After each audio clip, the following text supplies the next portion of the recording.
বছর ঘুরে আবারও শরতের হিমেল হাওয়া আর নদীর ধারে শুভ্র কাশফুলের দুলায় মর্তে দেবী দুর্গার আগমন। শুক্রবার মহাষষ্ঠীর মধ্য দিয়ে শুরু হল হিন্দু বাঙালির শ্রেষ্ঠ উৎসব শারদীয়া দুর্গোৎসব।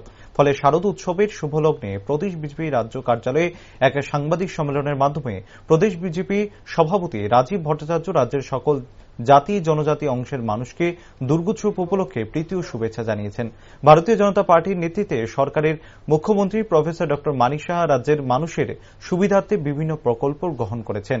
তিনি আরও জানান, ইতিমধ্যে রাজ্যের মুখ্যমন্ত্রী এবং খাদ্যমন্ত্রীর হাত ধরে রেশন ভোক্তাদের মধ্যে গরিব মানুষের জন্য ভর্তুকির মাধ্যমে নিত্য প্রয়োজনীয় সামগ্রীর ব্যবস্থা করেছেন। পুজোর দিনগুলোতে রাজ্যের শান্তি শৃঙ্খলা বজায় রাখতে মুখ্যমন্ত্রী এবং আরক্ষা দপ্তর ব্যাপক উদ্যোগ গ্রহণ করেছে, আর তার জন্য প্রদেশ সভাপতি মুখ্যমন্ত্রীকে ধন্যবাদ জ্ঞাপন করেন।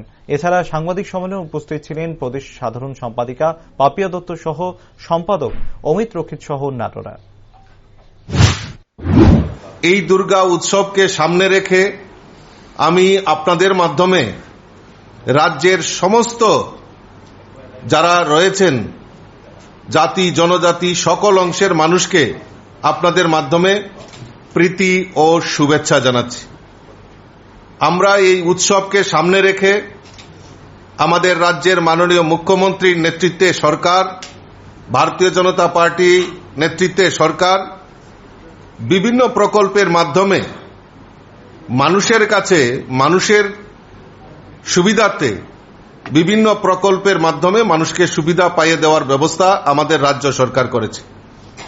ইতিমধ্যে আমরা জানি যে আমাদের রাজ্যের মাননীয় মুখ্যমন্ত্রী উদ্যোগ গ্রহণ করেছেন যে রাজ্যের রেশন শপগুলিতে ভর্তুকি মূল্যে সরষের তেল থেকে শুরু করে বিভিন্ন পণ্য সামগ্রী নিত্য পণ্য সামগ্রী ভর্তুকি মূল্যে যাতে গরিবরা ক্রয় করতে পারে তার ব্যবস্থা আমাদের রাজ্যের মাননীয় মুখ্যমন্ত্রী এবং খাদ্যমন্ত্রীর উদ্যোগে সেটা সম্পন্ন হচ্ছে।